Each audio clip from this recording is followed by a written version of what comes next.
shut.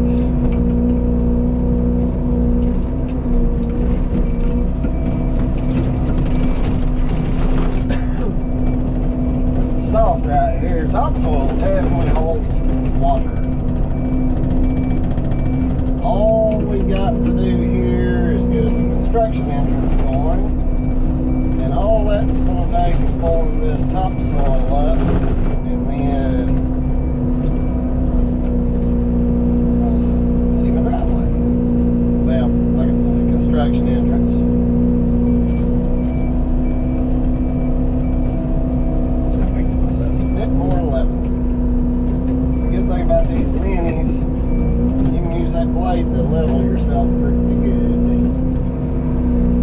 Start us a little top soil and leaf pile there.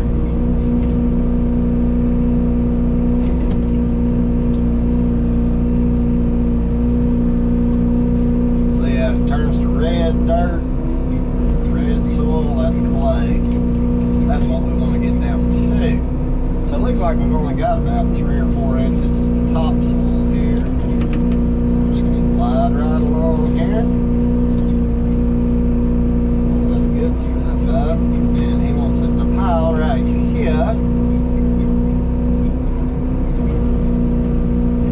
Make this thing as wide as this topsoil will let me. I'm glad to get out of this tight little spot.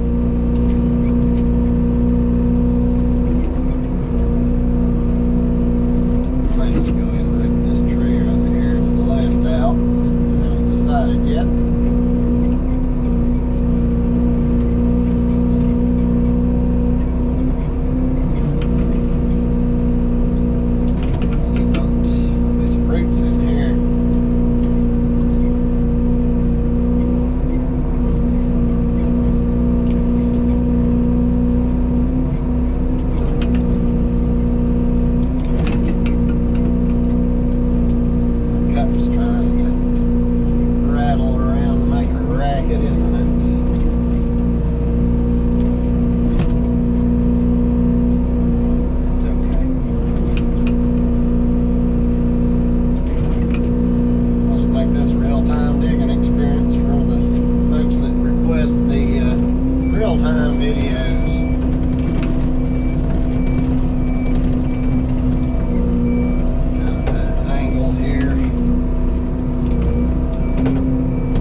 Blade into the ground and stabilize myself a touch more.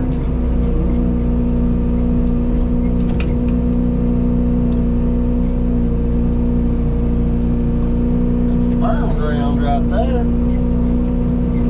Quite firm. All these leaves will come down and cover the dirt piles. That'll help keep it from washing on down onto my driveway.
I forgot to take the strap off my thumb. Hold on a second. And of course I had a car come in while I had that tree down across the road, and of course the car needed to get out. You know that'll happen every time. Every single time. Just on the root pile.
his car in and out.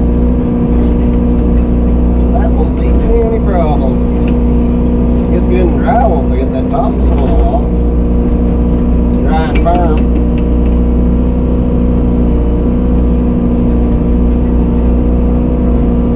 I like doing the rough work in it. It's got to be too pretty.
So that's always a plus.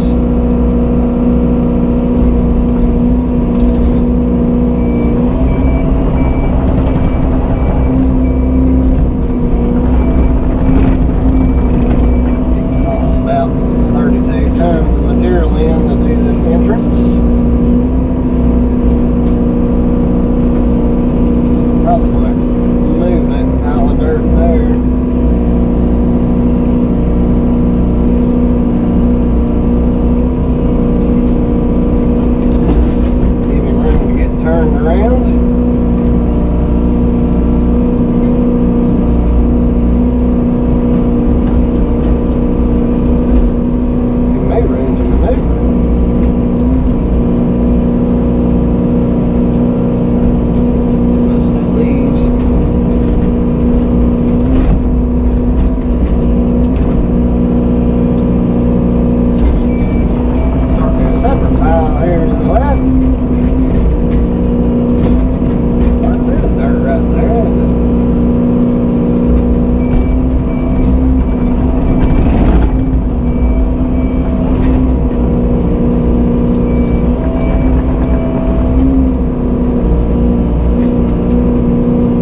friends, now we'll get to envision life. Actually, we've got the excavator leveled. I don't have a tilt grading bucket, so my tilt is my blade. And what I'm doing is just envisioning if I was driving on this road in a low car, how would I want it to look? I visualize that in my mind, and I use little reference points, whether it's a twig or a tree, what have you. And I'm going to start cutting this side down, and I'm going to move material to that side to raise it up. And what I want is to come in at an angle and then turn up toward the excavator. So let's start digging and moving.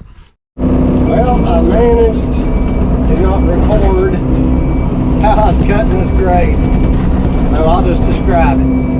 What I've done is I've pulled material like from this side, since it's the high side, pull it down about halfway the grade I want, and then I would take this material and throw it here, and that raises that side by halfway to where it needs to be. See what I did there? And then we can go back and just follow that grade all the way across, or we can do like I'm going to do now and pull down to the bottom and just use the blade. Maybe you guys can see there.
did decide to go ahead and make it wider so he can pull up in there and then back out instead of having to turn around up there. I think it'll work a lot better for him.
Friends, as you can see, I finally found my grade.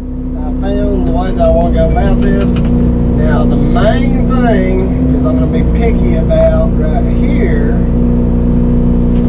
this starting side on my right. I like working from right to left because I can see the most to the left from right to left. So I'm going to pull this line out. I'm just kind of raking it down until I get it really where I want it. Alright, now it's just a matter of moving over 2 or 3 teeth.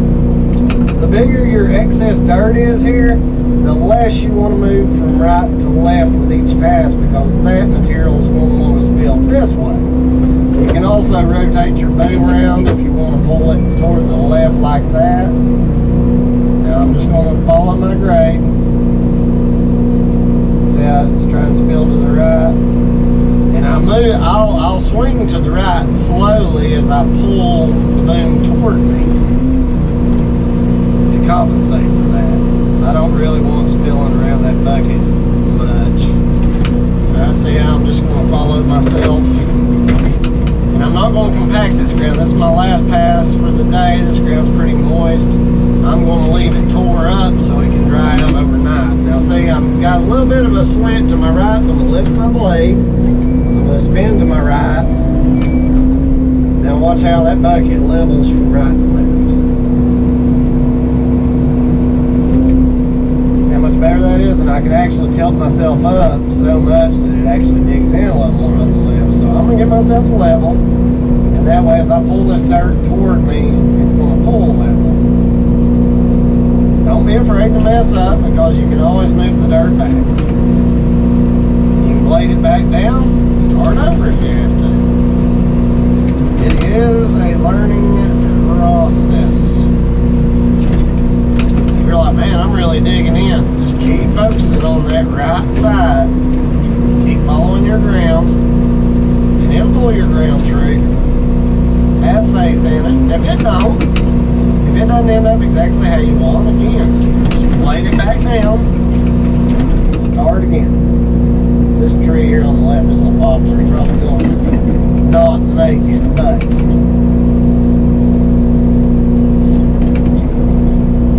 it's just a casualty of the process. And I'll go back over it real quick, just like this, from left to right or right to left. At this point, it really doesn't make a big difference. And take out any little imperfections. If I gouge it, I'll just kind of kick me some dirt back out like this, just like that. Alright, and this ground will start taking shape, and the longer you do this and the more you do grading, the better you'll get at it. I'm not really that good at it, but I'm better than I was the first time I tried it. I didn't think I was ever going to get the ground the way I wanted when I first started. I thought, this sucks. I'll never get good at this.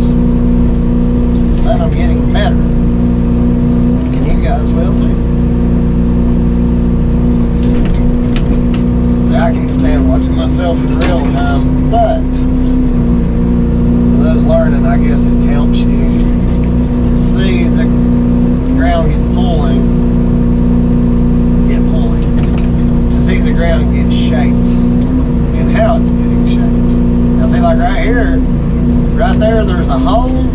there's not enough in this pile, I'll swing my boom around to where it's going to pull material that way. And as I pull this material, I'm going to swing to the left. You just kick it right into the hole. Swing your boom right back the way you want. You got to bear in mind that hole is not compacted as deep as the rest of the road. So when you drive on it, if we don't really focus on getting this ground compacted good, especially in that spot will settle more than the rest of the road. And these are things you'll learn as you go. You know, I could turn around and use the blade, but I just like doing it this way. So that's the way I'm going to do it. Same thing with you guys. Do it the way that you feel comfortable, the way you want to do it. An experienced operator with a dozer could have cut this spot in just a few minutes. Somebody like me, it's a little bit slower.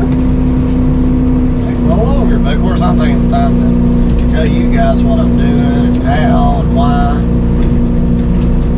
Hitting that tree was not part of my plan.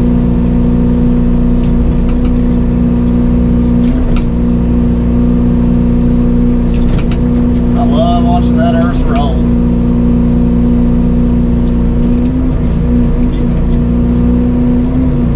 So I've got a little bit of a high spot there.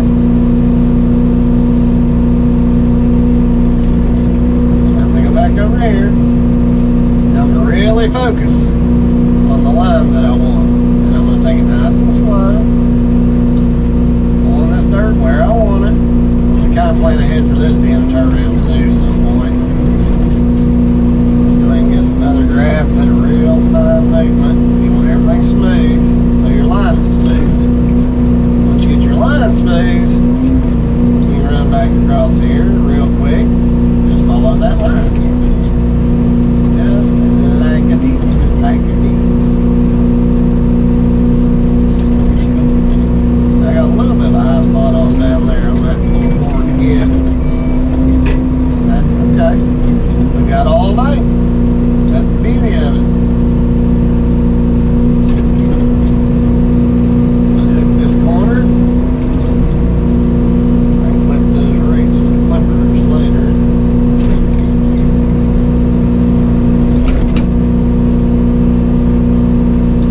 Nice and smooth.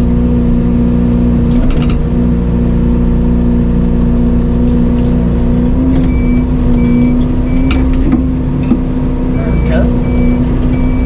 Probably driving all of it's crazy. See, now we're getting up toward the top, so I'm going to make kind of a radius on this right side. I'm going to throw some extra material so it's not so sudden of an up. And that way, if anybody ever needs to, they can swing up and around this corner.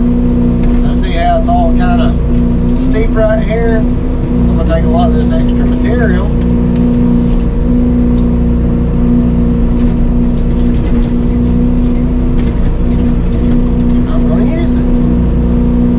Because it's there, it's handy. I can see that ground drying out before my eyes.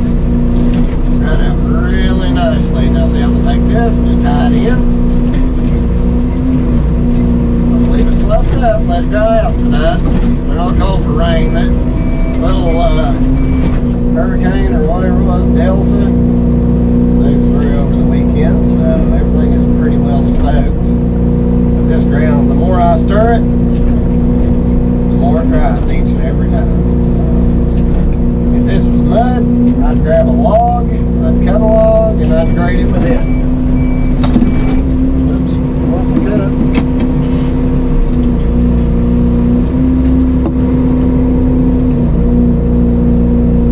And when you're doing your final finish grade, take the time to get yourself really good and stable, so you're not rocking around and just fighting for everything you're worth to get the machine to sit still. Now by morning, hopefully this stuff will be dry and turn to powder. And we'll be able to put a real nice grade on it. Now look here, let me show you what we're going to do. So we got a pretty crazy transition right here. All this is just kind of, oh, there's a tree behind me. It's really uneven and ugly. So I'm gonna stir this ground up. See how it's kind of clumpy? That's when you got a high moisture content. Alright, I'm just gonna let the excavator sit on this grade where this road will eventually be tying into. Alrighty, now see this ground's really drying out. I'm gonna put my blade down to stabilize myself. I'm gonna reach over here and I'm gonna start at the top, grab some of this topsoil, and I'm gonna rake it toward me. See how it's rolling downhill like that? I'm not worried about roots. See, I'm just gonna kick some dirt, let it fall where it's naturally wanting to fall. Roots everywhere. Roots everywhere. I'm letting those teeth of the bucket rake the ground and just slapping dirt around all over the place. You don't have to be super duper picky. I see right here, watch the tips of the teeth on my bucket. Right there is the top of that clump. Swing over. Can you see that big change in elevation? We're going to use all this excess dirt to fix that. Now this is just a rough drive, you know, a construction entrance. It's not perfect, but just to give you guys some fundamentals that I tend to use. By sitting here where I want to end up, I can see the grade change on my bucket teeth from right to left and left to right, just depending on how you look at it. I'm going to pull a big bunch of dirt toward me here, but you don't want to end up with a hole. And see, I'm tapering from over here toward me. The more you watch my videos, the more these kinds of things make sense. So if you like learning grading, excavation, or just a machine digging in the dirt, click that subscribe button. I'm not the best teacher, but I try. And what I'm doing is I'm just pulling material from the highest points into the lowest points as I need it. I'm not overdoing it at any one time. Now say I pull material from here, it's higher ground up here, it's sloping downward. So if say I've got a hole down here and I pull material into it, say we end up with a low spot, we've got to go up here and get some material to drag down there to replace it. And you're slowly just filling in the low spots in the low country with the material from the high country. Just pull that stuff towards you. Keep pulling it. Now we're getting smoother and smoother transitions with each pull of the bucket. Now I'm going to go back because I've gone as far as I need to, and I've got this surplus of material. It's like, oh no, did I dig too much? No. Just take your bucket teeth and flip that material back. You borrowed it, you didn't need it, so you're just going to give it back.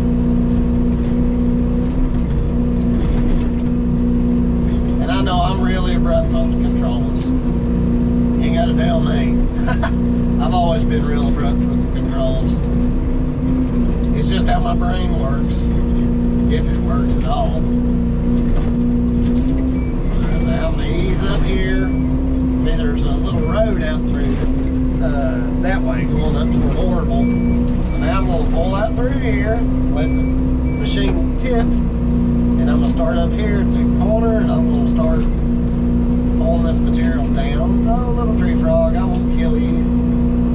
Now see how I've got some lumped up material up here.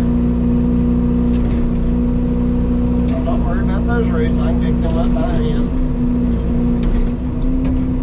Put my blade down now. When I work from the left, right here I'm just going to knock this little crown down, that little lip, because I don't want this. If for some reason it does rain, I don't want any part of this road holding water. So now I'm going to reach out here. Where's that dirt boss at? I want him to come visit me and show me how to do this. Love that guy.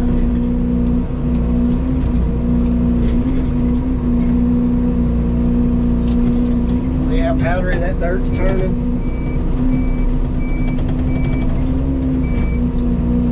Now I'm just working my way back, away from where I started there.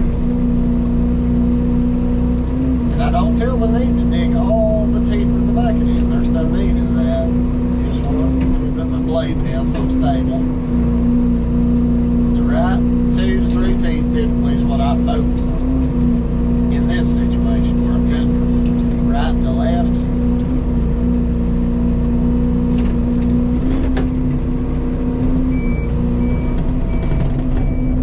Some of you guys may have some ideas and techniques that you'd like to share in the comments. We'd love to hear them.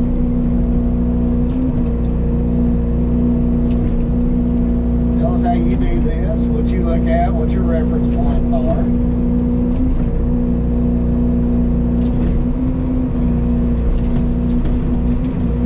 There. Alrighty. That is not too bad. Still pretty clumpy, still a lot of moisture, so I'm just going to leave it like it is, let it sit overnight. It's windy up here today. That's going to help it dry out. No rain in the forecast. It'll be easy to get our 4 loads of material in tomorrow, and I'll track this in. We'll dump a load out down at the bottom. Since the sides are a little bit higher, I'll be able to slot doze material up here, which is where once the sides of your push area is higher than where you're going to track, it'll hold material in and you can just doze right along with it. Well then, we let this sit overnight. It's dried out really well. I'm going to track it in super fast with the excavator, and then we're going to bring our first load of road bond in, put it down, track it in too, and then we'll be able to back on up in here with the next load, and the next load, and the next load, so forth and so on. Let's get this entrance finished.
Now guys, that we've gotten this part of our grade right, and it tapers down to the road, in order to make that nice smooth transition, what I'm going to do is I'm going to start out pointing up the road. I'm going to back drag, and then I'm going to slowly turn to this high spot. Gravity is going to work with me here, and this is because we don't have a dozer while I'm doing everything with the excavator. And each time I turn just a couple of inches, I'm going to pull up and I'm going to back drag that high stuff. That material, when in excess, is going to roll out from behind my blade and work its way downhill. All the while, each time I'm turning, I'm getting farther and farther up here, and the machine's going to start angling. And I'm going to judge how much I turn, and this is just an experience thing that you like to learn. As you turn, there's more and more of a drop-off. The slower you turn the machine each time you back up, the more gradual you're going to move material. If I want this in the shape of a V, I would pull this, and then I would turn the whole machine this way and back drag, and it would make a sharp turn. We want it nice and gradual, so when somebody pulls up and goes to turn around, it's not going to rock them out or bottom their car out. So we're going to do this in time lapse so you guys can see exactly how I'm making those movements. If we do it in real time, it's going to be harder and harder for you guys to notice what I'm doing. So check it out.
Now I know it's hard for you guys to tell, but I've gotten my machine perched up on the top landing here, and it is sitting level. And that is to plan ahead for my next load of road bond. We've got a few more tons that we can get for this customer that we've got budgeted for this spot. So since I've got room, I'm going to go ahead and try to make a little bit of a landing to where if they had to, they could pull a car up and at least get up onto the flat, even though it's not graveled, and they can turn around when conditions permit. So what I'll be doing is I'll be able to get back here with the next load, and I'm going to fly up through here because this automatic does not like to back uphill, and I'm going to be able to back up, and I'm going to dump my pile up here. And then, since the machine is already sitting level, I'll be able to track up onto the pile and compress it, and then I'll back off and I'll push my material off, matching the grade up here. And just like down at the bottom where I started, up at the top, it's easiest to push material downhill. So I'll be able to start up at the top, push all this material all the way across, and once I get it all the way across and I see how much material I have left, I'll be able to start making those kind of seesaw movements back and forth, working my way downhill, making that nice smooth transition. If you have any comments about what I'm talking about, or if I could word it a little bit differently, feel free to drop it in the comments. And if you want to learn with me how to run a mini excavator and run a dump truck and small grading service, be sure to hit the subscribe button. Let's go get the rest of our tonnage in road bond, and we'll be right back.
As per the usual, I had to do that totally different than I had planned, and I told you, because I only had 6 tons left after I had budgeted for this job 32 tons, which is about 4 loads on my little truck. We only had 6 tons left, so I didn't really have that big 8-ton load that I'd planned on using, but it turned out pretty well. Let me just go over it with you. This is a great entry-level type of job for anybody getting into excavation and grading. And a lot of you out there, that's what you're doing. You're just trying to get your feet wet and get into this thing, whether you're renting or you bought a small machine or you bought a big machine. This is a great little project. The first thing you've got to think about going into a project like this is visualizing that driveway entrance or visualizing that house pad, and then estimating how much dirt you're going to have to move, how many loads of gravel, how many trees you're going to have to pull out. And believe me, if you haven't done it before, you're going to be amazed at how much more brush is in a tree than you think there's going to be once that sucker hits the ground. In building this driveway, the first thing I had to figure out was his car. It's a little bitty low Mercedes type of a car, and those things, the front end is like that high off the ground, so you don't have a lot of room for transition. So we had to start way back here and slope in at an angle. It would have been very difficult to come up and make a real quick 90 into this driveway. So anytime you're needing to cut in a driveway into a hillside, go ahead from your access road and visualize cutting it in at an angle, and then you can start transitioning up the driveway. Once you make that transition and you get on a straight path, once you're on the hillside, you can just continue cutting that grade in at the same depth as you're at. You'll notice at the beginning of the driveway we were cut in about that deep, but as we go back up the hill, this shoulder that's cut off, it gets smaller and smaller because we're starting to climb a little bit faster and faster in elevation. You also have to plan out, when you're cutting in a driveway, your destination point. What are the cars going to need to do once they're there? And it's almost always turn around. They almost always need either a T-shape for them to pull up into, back, turn around, or a circle through driveway. These are all factors, and these are all things that a lot of times your client doesn't know what they want, or they're looking to you for guidance on what's going to work best as far as what you can do in that situation and their budget. This driveway entrance, for all intents and purposes right now, was just to get them to where they could just get a car on the property. But in my mind, I'm thinking this is probably going to be a construction entrance. That's what this is going to be, so I'm going to build it as such. This is their entrance. It's what's going to get the trucks, the materials, the concrete, everything that's going to be needed to build the house. The more difficult it is for trucks to get to a job site, the more expensive it'll be for maybe you as a homeowner and even you as a contractor to get stuff up there. I left his topsoil on the sides close to the entrance. Number one, it's fall time. Check it out. All these leaves are starting to turn, and every one of those leaves is going to come down and they're going to coat these piles. That's my kind of short-term plan for these piles not eroding, not just washing down onto the road. Also, if for some reason he does change his mind about how he wants this driveway to run, if he just wants to abandon this, it would be super easy for me in less than an hour to grab all this dirt, cover this back up, grade it out, and it almost looked like a road was never even here. So that's one thing that was in my mind. I've also got roots mixed in with this. I've got leaves, I've got sticks. I can make this look almost natural, and then in another cycle of fall leaves falling, it's going to look pretty much like it was never here. So that gives him options. That's the kind of things I think about and try to work with the homeowners. I try to think ahead of the homeowners. I actually, where I made it to where they could pull in and turn around down at the bottom, they didn't have that plan. The driveway was actually about a foot more narrow than what it is, and it was actually coming straight up. There's no way his car would have ever made that. So I took what he was saying to me and I put it into practice. the areas he gave me and my tolerances, it was not possible to do that. I would tell him I'm going to do this, I'm going to do that, but once they saw it and his wife saw it, they were very pleased with it. It's going to be really easy, he mentioned, to do like a rock wall along this side and make it really nice if they do want to make this their permanent driveway.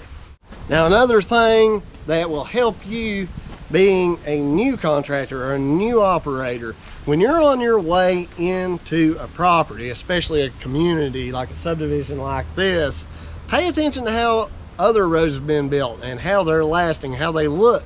Are they washed out? Are they cracking? Are they falling apart? Is it a disaster? Luckily for me, all the driveways up through here, great condition. You could tell they're older driveways and they haven't had any maintenance. That's good to me because I know by looking at them that the way they're built works. Now, we're in the mountains of North Carolina, and it is almost always a necessity to use ditch lines. It is almost always a necessity to have a ditch on the upper side of the road to catch water that's coming down off the mountain and stopping it from getting into the road. Also, for water on the road to get back into the ditch, go down to the first available culvert and be sent out the other side. We didn't do a ditch line here. Why? Because we are at the crest of the mountain. My machine is sitting at the highest point. The bottom of the tracks is the top of this mountain. We are at the peak. So any rainwater that falls, that's all we're getting. It's not compounded by running downhill and collecting. Therefore, nobody up here has ditches. All of the roads look just like the one that I went ahead and built. If the other roads had been built differently, would I have still built this road the same? There is a good possibility I wouldn't have. I looked at all those roads. I've learned from those roads being older than I am, and I can accept and I know that I still have a lot to learn. A lot of these contractors have more experience than me. It's not an age thing. You can be 70 years old and have no experience, not have a clue more than some 18-year-old kid who grew up around it. It'll be exciting to show you guys when we come back to clear the big trees off of this lot and get the house site set up. We'll be able to look at this driveway together and see how it's held up through the weather. We're getting into the fall and winter seasons where we're going to have freezing and thawing, and that notoriously breaks these road bond roads up, gravel roads. The freeze and thaw, the water gets in, it freezes and expands, busts everything apart. So that's just a little short tidbit, I guess you might say. But I will be showing you guys how this driveway weathers. I'm not going to do anything to it. Obviously, you could tell if when we come back, if I touch it up before we talk. We're going to be able to see how it holds up just with weather, and then we're going to be able to see how it holds up under construction traffic. And those trucks get quite heavy. So if you want to see this driveway in a few months and see this clearing job go on, be sure to hit the subscribe button. Join us on this little bit of a journey, and we will see you on the next one. Hopefully you guys are having a great day. I know I am. See y'all.